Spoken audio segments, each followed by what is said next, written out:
I'm Anne Ogden-Gaffney and welcome to the Cook for Your Life YouTube channel. So today we're going to be making shrimp. We're going to be tossing them in a really yummy pasta that's tossed in its own right in a mint pesto, mint almond pesto actually, so it has a lot of high nutrient items in there going for it.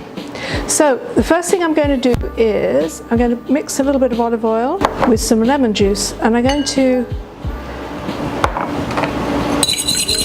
swish it around a little bit, and I'm going to put the shrimp in there. Now this is just to sort of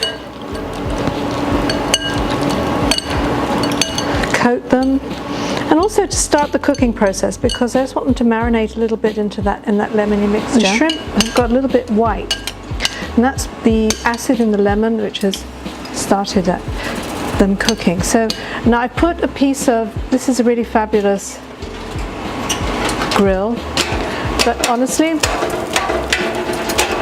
we don't want to spend our whole day cleaning it, so I put on this.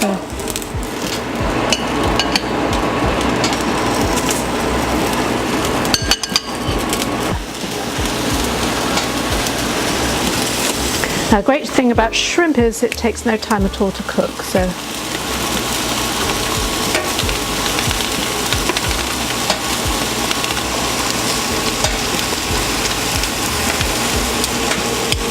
okay, so leave those for a minute. We don't want to get too cooked. Okay, great.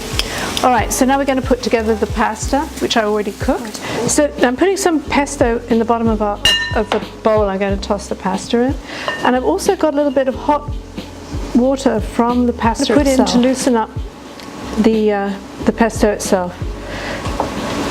And this is always a good idea, no matter what pesto you're using, is to add a little bit of the pasta water so it's not too heavy. We have some pasta here and some frozen peas which we cooked separately, though actually I find it's fabulous just to cook them in with the last 2 minutes of the pasta.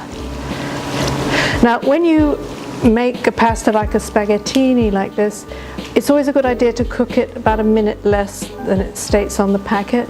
That way you'll be sure of getting it al dente. Now this is about, I'm always a bit, my husband always accuses me of being mean with the pasta, because I always put in 2 ounces a person dry weight, and that's about right. It's about, makes for about the right. So we have here probably enough. Okay, that's it. Now the pasta always needs to be kind of hot off the press for this, but it's easy. And so that literally is it.